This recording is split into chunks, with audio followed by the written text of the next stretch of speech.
বাংলাদেশ স্বাধীন হবার পরে রাজনৈতিক উদ্দেশ্যে ধর্মের অপব্যবহার নিষিদ্ধ করা হলে জামাতে ইসলামীর সাংগঠনিক অস্তিত্ব দৃশ্যত বিলীন হয়ে যায়। স্বাধীনতার পর সাধারণ ক্ষমার আওতায় জামাতের কিছু নেতাকর্মী কারাগার থেকে বেরিয়ে এলেও দল হিসেবে জামাত নিষিদ্ধ ছিল বহু বছর। পরে 1976 সালে ধর্মভিত্তিক রাজনীতির ওপর থেকে নিষেধাজ্ঞা তুলে নেওয়া হলে আরও কয়েকটি ধর্মভিত্তিক দল মিলে ইসলামিক ডেমোক্রেটিক লীগ বা আইডিএল নামের একটি রাজনৈতিক প্ল্যাটফর্মের ব্যানারে জামাতে ইসলামী তৎপরতা শুরু করে, যদিও রাজনীতিতে সরাসরি সক্রিয় হতে শুরু করে আরও 3 বছর পরে। 1979 সালের সংসদ নির্বাচনে আইডিএল এর ব্যানারে জামাতে ইসলামীর 6 জন এমপি নির্বাচিত হয়েছিলেন। তবে বাংলাদেশেই নয়, পাকিস্তান আমলেও এই দলটি কয়েকবার নিষিদ্ধ হওয়ার মতো পরিস্থিতিতে পড়েছিল। দল হিসেবে জামাতে ইসলামীর যাত্রা শুরু হয়েছিল মূলত ব্রিটিশ আমলে। সৈয়দ আবুল আলা মওদুদী 1941 সালের 26শে আগস্ট লাহোরের ইসলামিয়া পার্কে জামাতে ইসলামী হিন্দ নামে সংগঠনটি প্রতিষ্ঠা করেন।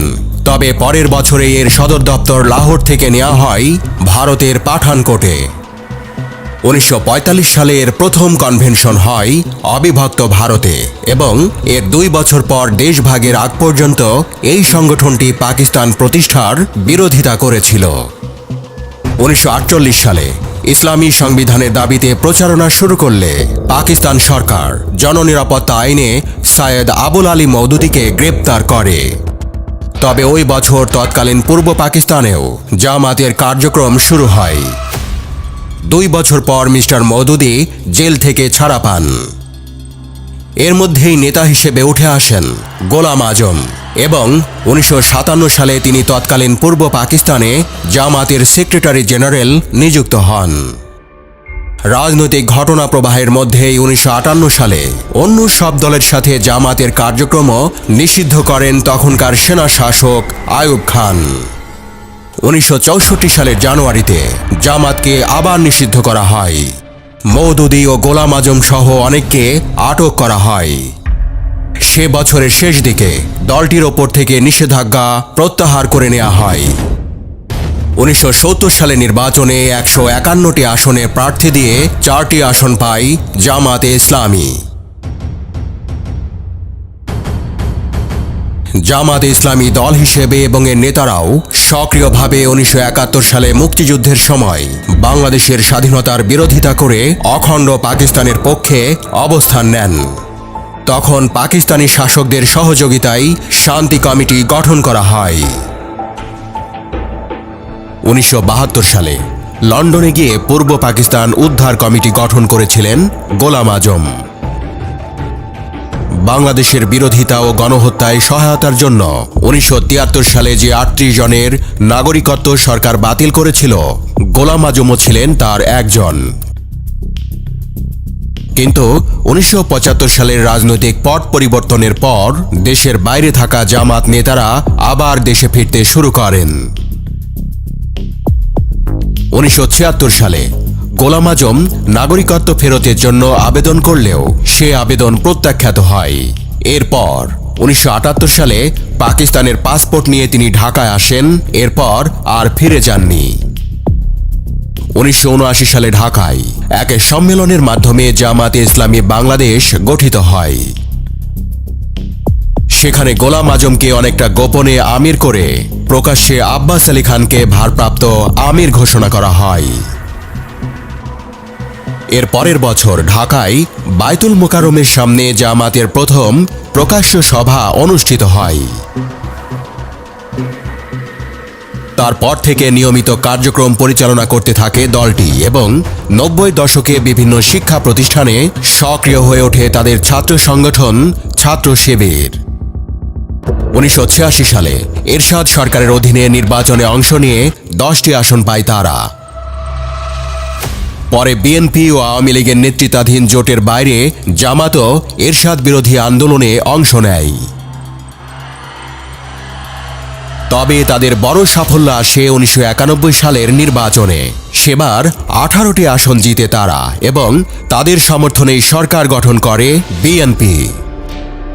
এরপর থেকে জামাতকে নিষিদ্ধ করা ও যুদ্ধাপরাধীদের বিচারের দাবিতে আবার তীব্র আন্দোলন গড়ে ওঠে দেশে। এরই ধারাবাহিকতায় 1992 সালে জাহানারা ইমামের নেতৃত্বে যে গণ আদালত হয় সেখানে গোলাম আজমের মৃত্যুদণ্ড ঘোষণা করা হয়।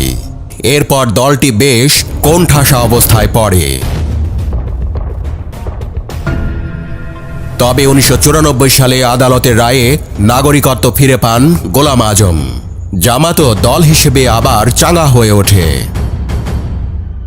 তত্ত্বাবধায়ক সরকারের অধীনে নির্বাচনের দাবিতে 1996 সালে আওয়ামী লীগের যখন আন্দোলন চলছিল তখন জামাতও আলাদাভাবে কেয়ারটেকার সরকারের দাবিতে আন্দোলন চালিয়ে গেছে। 1999 সালে বিএনপির সাথে আনুষ্ঠানিক জোট করে জামাত, যার নাম হয় 4 দলীয় জোট। গোলাম আজম 2000 সালে অবসর নিলে দলটির শীর্ষ পদে আসেন মতিউর রহমান নিজামী। 2001 সালের নির্বাচনে বিএনপি নেতৃত্বাধীন 4 দলীয় জোট 2/3 সংখ্যাগরিষ্ঠতা পেয়ে ক্ষমতায় গেলে জামাত নেতা মতিউর রহমান নিজামী ও আলী আহসান মোহাম্মদ মুজাহিদ মন্ত্রিত্ব পান। স্বাধীন বাংলাদেশে এটাই জামাতের প্রথম সরকারে অংশগ্রহণ। 2008 সালের নির্বাচনে 2টি আসন পায় জামাত। ওই নির্বাচনে নিরঙ্কুশ সংখ্যাগরিষ্ঠতা পায় আওয়ামী লীগ। এরপর তারা আর কোনো ভোটে অংশ নিতে পারেনি। ওই বছর নির্বাচন কমিশনে নিবন্ধন পাওয়ার জন্য জামাত ইসলামী বাংলাদেশ নাম পরিবর্তন করে বাংলাদেশ জামাত ইসলামী রাখা হয়। 2013 সালের ডিসেম্বরে 71-এর মানবতা বিরোধী অপরাধের মামলায় দলের নেতা কাদের মোল্লার ফাঁসি কার্যকর হয়।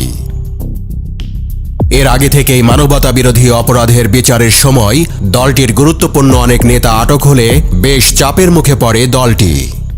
ওই বছরেই সংবিধানের সঙ্গে গঠনতন্ত্র সাংঘর্ষিক হওয়ায় জামাত ইসলামীর নিবন্ধন অবৈধ ও বাতিল ঘোষণা করে হাইকোর্ট। পরে এই সিদ্ধান্তের বিরুদ্ধে আপিল করে দলটি। মানবতা বিরোধী অপরাধের দায়ে সাজা খাটা অবস্থায় 2014 সালের অক্টোবরে মারা যান গোলাম আজম। এ সময় তিনি হাসপাতালে চিকিৎসাধীন ছিলেন। তার 90 বছরের সাজা হয়েছিল মানবতা বিরোধী অপরাধের মামলায়।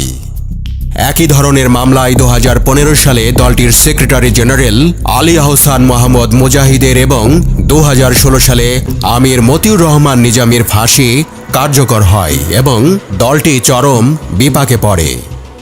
2023 সালের নভেম্বরে সুপ্রিম কোর্টের আপিল বিভাগ জামাতে ইসলামীকে নির্বাচন কমিশনের দেওয়া নিবন্ধন অবৈধ বলে হাইকোর্ট যে রায় দিয়েছিল তার বিরুদ্ধে দলটির আপিল আবেদন খারিজ করে দেয়। এর ফলে জামাতের নিবন্ধন বাতিলে হাইকোর্টে দেওয়া রায় বহাল থাকে। 2024 সালের 31 জুলাই জামাতে ইসলামীকে নিষিদ্ধ ঘোষণা করে সরকার।